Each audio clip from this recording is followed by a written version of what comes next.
Our News is brought to you by Alive. Health officials very concerned about variants of COVID-19 in the Bahamas. A mother's heartbreaking loss of 2 daughters during Dorian. Plus, visitors weigh in on the CDC's new warning.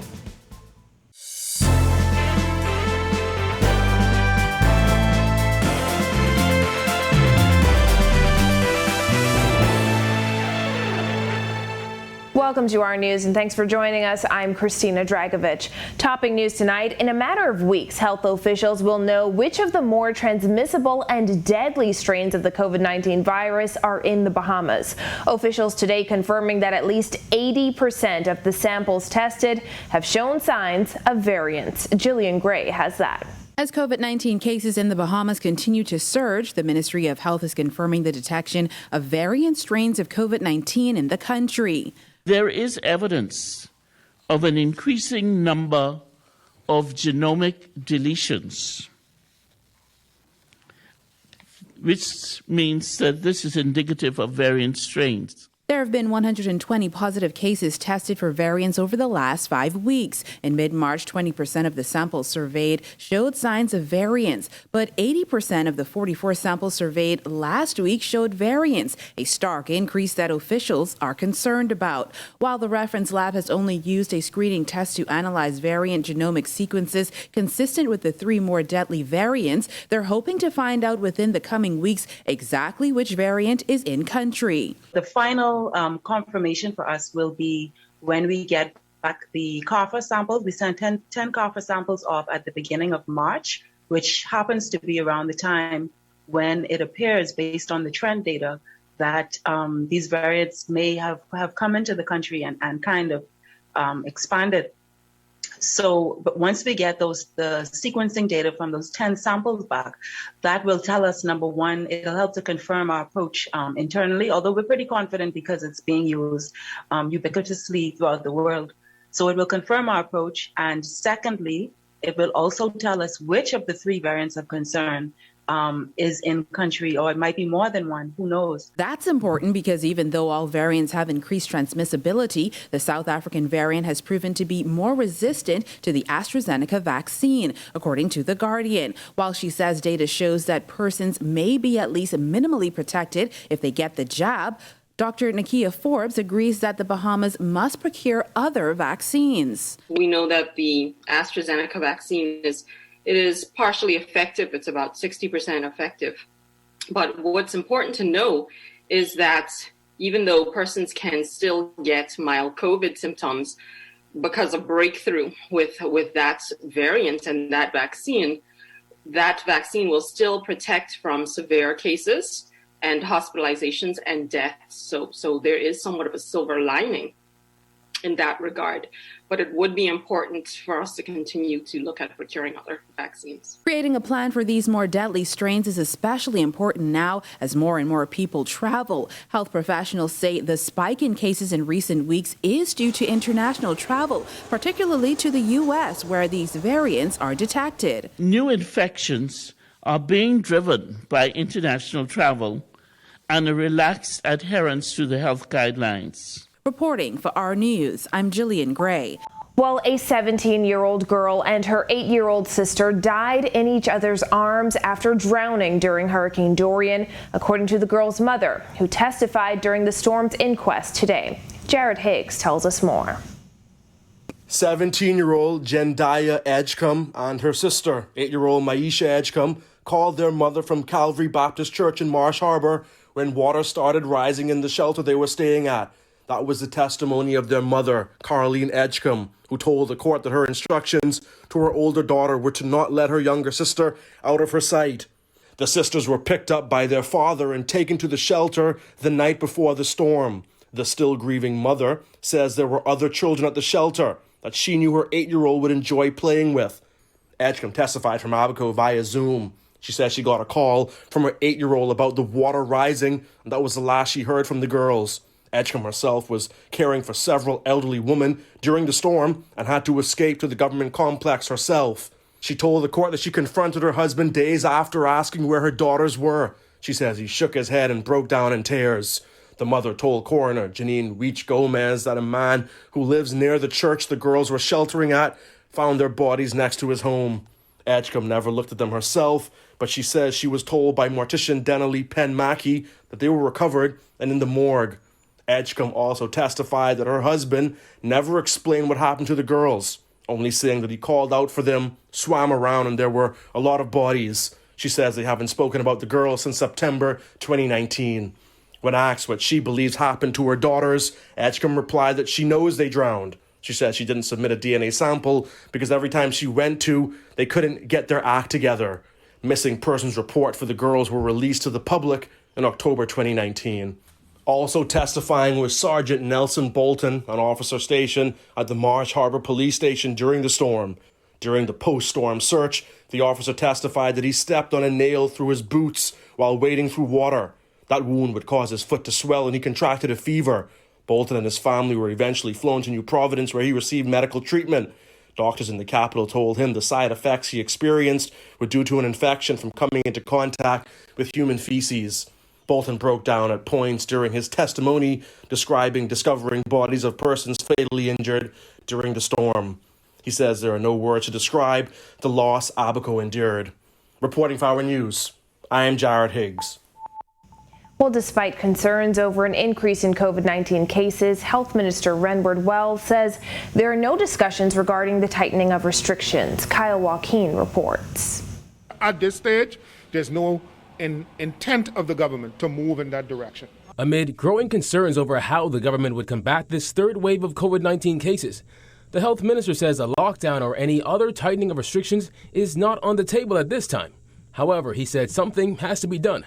For now, he said the plan is to follow what was done in the second wave. There are no other restrictions at this point in time. As I would have said previously, that does not mean that there may not be, because the response in regards to any sort of restrictions and even just a change in the curfew time frame would be a change in the existing protocol. April's number of confirmed COVID-19 cases has already surpassed the number recorded in March, which Wells says appears to be linked to the Easter holiday. He added that there has been a series of meetings with health officials and the Prime Minister on the way forward. But as for what exactly the plan is, we are aggressively contact tracing, as we always have been. We may beef up the contact tracing a little bit more. We are testing. We have the bed space. We have the ventilators. We have the therapeutics, remdesivir. And we have, during this third wave, something we didn't have during the second wave. We have what most folks consider to be a cure for what ails us, which is the vaccine. Wells says over 20,000 Bahamians have gotten their first dose of the AstraZeneca vaccine. And he says plans are in motion to get the Pfizer vaccine as soon as is available to the country. We do have ultra-low temperature storage in the Bahamas, in the private sector. The government expected that we would have already had the freezers. We're expecting them here very, very soon. And we will be in a position from the government side to house them. And 3 Haitian men have been fined $300 after they were reportedly found living in a school bus. A video shared on social media showed them living in the bus parked in Dundastown, Abaco. The men have since been arraigned in the magistrate's court and pleaded guilty to the charge of illegal landing. The immigration is stationed throughout the Bahamas, and they're required to do certain things. So wherever they have reasonable suspicion to believe that someone is not here properly resident in the Bahamas, they have this authority to go and address those issues, and that's just what they're doing. And so they're not picking on anybody. It is what the law allows. And National Security Minister Marvin Dame says there are no facts to suggest police were involved in last week's shooting that claimed the lives of 6 men. Kyle Joaquin has more. Now, Dame says he's seen a lot being said on social media, but encourages people to let the police do their job and investigate. I'm just warning and cautioning members of the public to act responsibly. Dame says since last Thursday's bloody incident on Jerome Avenue that saw 6 men shot and killed and a woman and 2-year-old girl in hospital, he's seen multiple posts and allegations on social media suggesting police involvement in the incident. According to Police Commissioner Paul Rowe, the men were shot and killed less than 2 hours after they were released from police custody, something several people, including family members of the victims, found suspicious. Since then, Dame says he's even seen pictures of police officers being circulated, which he says is dangerous and wrong. And this case involving where people are calling police officers names is particularly disturbing to me, especially when there are no facts to suggest that police officers are involved. Dame says particularly with talks of retaliation, one must take into account those officers and their families. He said the matter is currently under investigation by police and that social media users should leave it at that. Let's leave the investigations up to the police and let the police determine the outcome of the investigations. If there are persons out there with information, then they should forward that information to the police. The National Security Minister says while he knows some officers may not act accordingly, they are dealt with. He said he has met with the commissioner who has assured him that due process in this investigation is being followed. In the meantime, he cautioned against accusations on social media. There are certain individuals out there who are acting on behalf of others, and it could cause problems. You don't want to call people's names when they're not connected with the matter, because it's very difficult to bring that back. For Our News, I'm Kyle Joaquin. Well, we saw some hazy skies over parts of New Providence today. Greg is in the Weather Center with the details. Thanks, Christina. In our first look at weather, we're going to talk about this volcanic ash that's been circulating on social media. A lot of people are concerned about it, but what we actually have out there is a dense layer of Saharan dust that's moved across the Atlantic Ocean. The Caribbean is now crossing the Western Atlantic and will be moving into the Gulf of Mexico. So that volcanic ash that people are all concerned about, well, let me explain this to you. When the volcanoes eject that ash travels well up in the atmosphere, higher levels, 20, 30, 40,000 feet, even as high as 80,000 feet. And that level, we have what we call westerly winds. So your winds are moving from the west towards the east, and that volcanic ash has now traversed the Atlantic Ocean. It's moved across Africa. It's now in the Indian Ocean. It's affecting parts of Southeast Asia as well as the Philippines. So that ash is moving towards the east. In the lower levels, because of the Atlantic Ridge out there in the Atlantic, that Saharan dust is being transported towards us. Hence, we have a dense layer of that moving across areas. So the milky conditions you're watching outside or you're seeing outside or experiencing is actually Saharan dust. We may have some volcanic ash in that, but most of that is Saharan dust. So I hope that alleviates your concern, and we will continue to see that Saharan layer affect us for the next couple of days. Current conditions outside our studios, we are pretty muggy. Temperatures in the mid-70s. 76 is our current temperature under partly cloudy skies, and the Saharan dust is making it look overcast. Southwest winds at 5 knots, feels like temperature. Very muggy, 76 degrees outside our studios. Satellite view, we have a frontal boundary hanging out across the northern Bahamas that's generating some showers, pockets of it, isolated thunderstorms expected. That front is actually going to side towards the south. We should see some more showers and isolated thunderstorms across the northwest Bahamas tonight through tomorrow. That's your first look at weather. Your extended forecast is still to come. Still to come, a woman faces 70 more fake COVID test charges, plus Jasmine Brown's Exuma experience. Stay with us. Every new season of On the Record, we push the limits. Venture into unknown territory. We take our cameras into places unseen before. We share the stories and experiences that affect us all. And now it's time for Season 5. On the Record, Thursdays at 8 p.m. on RTV Cable Channel 212 and streaming live on Facebook on the R News Bahamas page.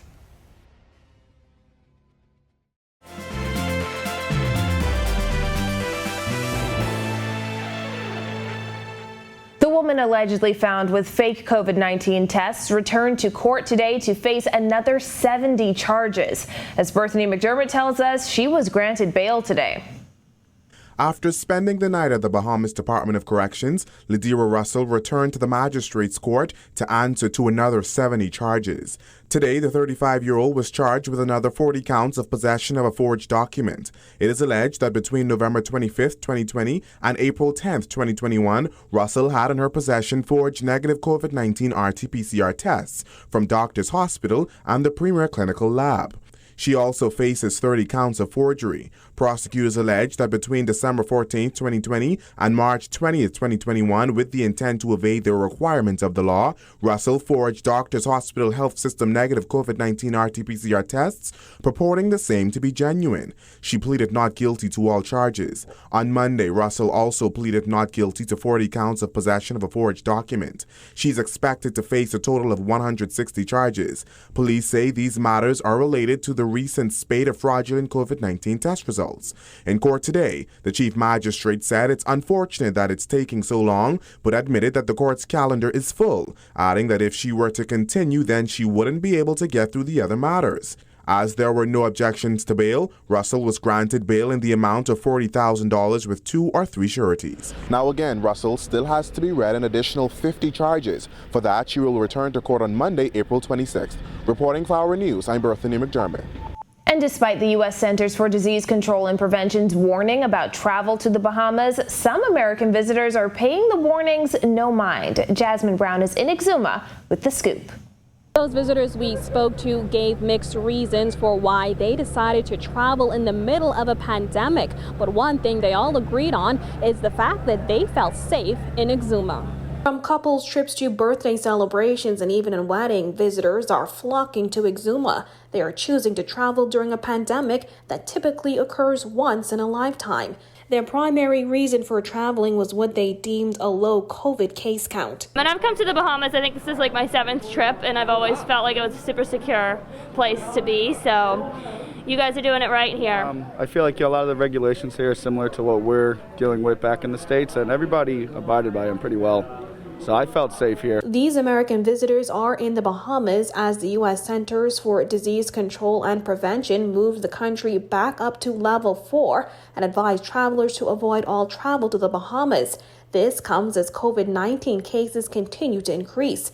So far this month, there have already been more than 560 cases. While the increase in numbers has residents worried, this visitor from Chicago says Bahamians need to count their blessings. We would not have gone to a place that we thought was threatening. I mean, I think the statistics that we've read are just amazing how low the virus count is. And from traveling to a lot of international places since the pandemic, many Caribbean islands are doing a lot. And I would say that specifically the Bahamas seem to be doing more than most. And I mean, we feel safe in several Bahamian or Caribbean countries, but this one, because of the fact that you get tested before you come in, you get tested after 5 days. To clamp down on the spread of COVID-19, the Minutes administration has implemented travel requirements like a travel visa. While some call the process tedious, others say it felt like an added level of protection from COVID-19. The process of getting tested really here was a lot easier than it was in the States. Yeah, it was a lot easier. Reporting for Our News, I'm Jasmine Brown. It's now time for tonight's Financial Market Minute, brought to you by RF, your local investment bank.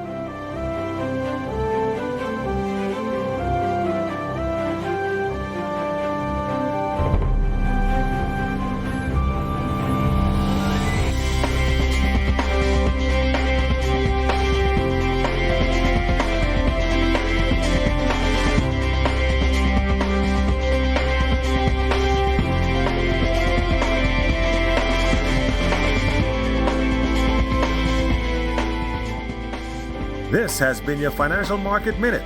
To explore the best performing mutual funds in the Bahamas, visit our website at www.rfgroup.com. Still to come, first-hand accounts of COVID vaccine side effects. Stay with us. Every new season of On the Record, we push the limits. Venture into unknown territory.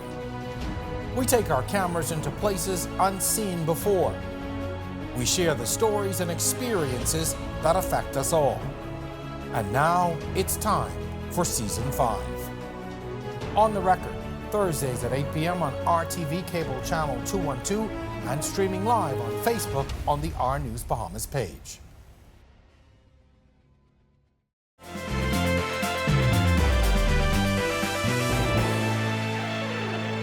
This is Our News. Welcome back.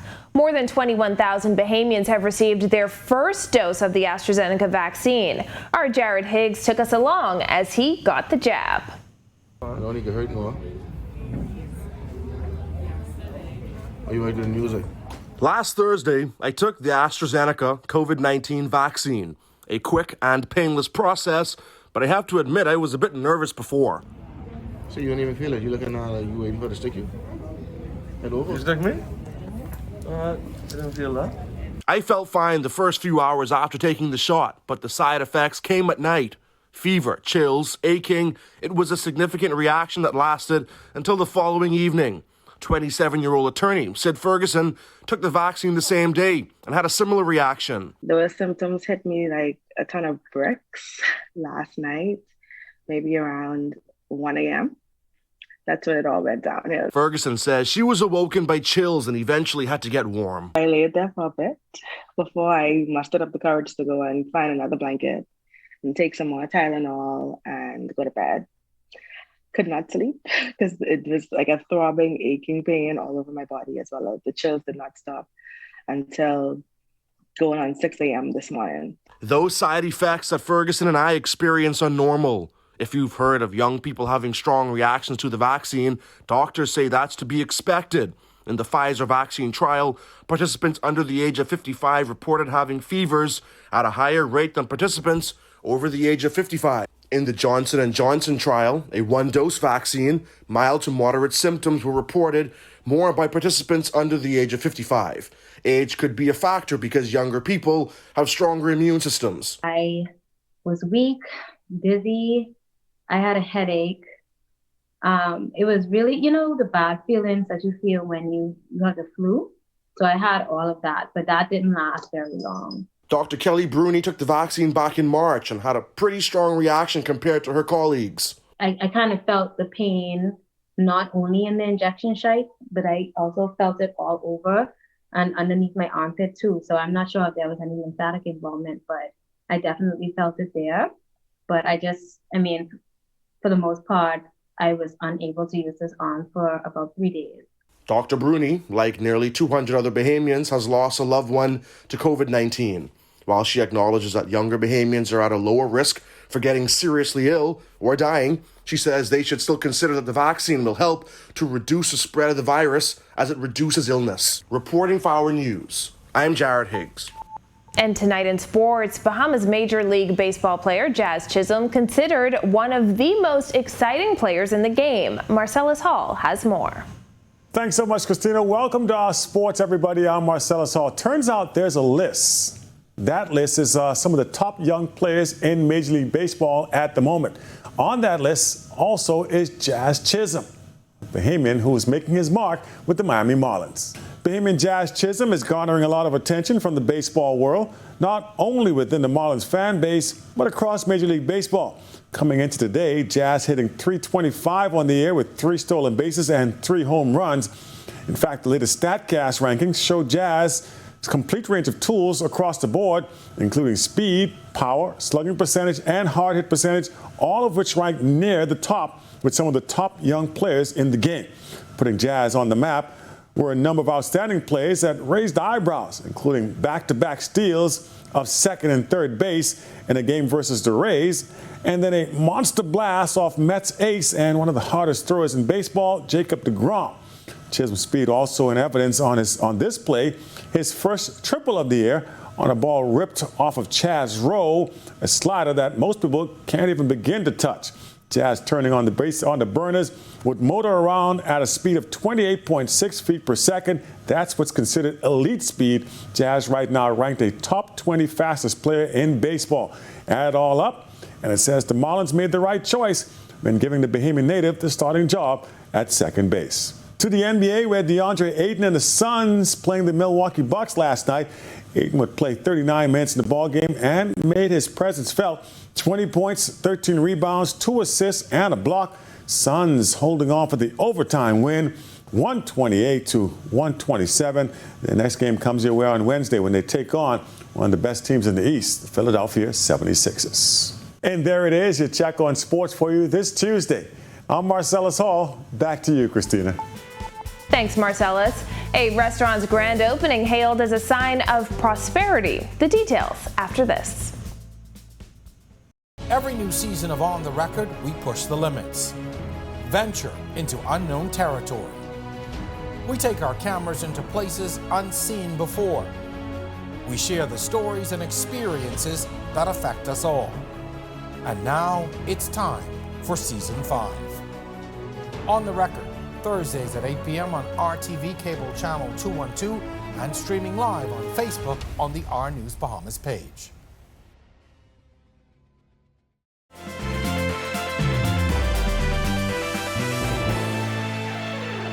Welcome back to our news. We are definitely beginning to feel the heat with temperatures in the mid-80s this week. Here's Greg with the latest. Thanks again, Christina. In our second look at weather, we take a look at our satellite view around the area. Of course, everybody's concerned about that volcanic ash. It's actually Saharan dust. You notice the Milky Way, you really can't see it in the infrared imagery, but it's kind of milky just to the east of the islands that's stretching across us. In the meantime, we have a frontal boundary across the northwest Bahamas, showers and thunderstorms associated with that. We have a big cluster just west of actually the Florida Keys. We expect that to move across the Bahamas. That front will sag towards the south through the rest of the week, but conditions will be improving on the weekend as that frontal boundary moves out of our area. Boating conditions for the northwest Bahamas tonight through tomorrow. Winds will be out of the south to southwest at around 10 to 15 knots. Seas will be running 2 to 4 feet over the ocean, while in the central and southeastern islands, we expect those winds to be east to southeast at 10 to 15 knots. Seas will be running 2 to 4 feet over the ocean. Your low tide will be at 8:47 tonight. Here's a look now at your national forecast.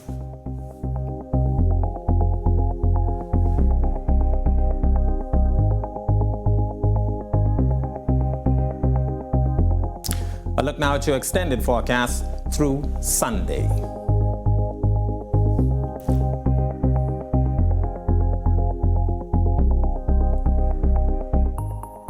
That's a look at our forecast.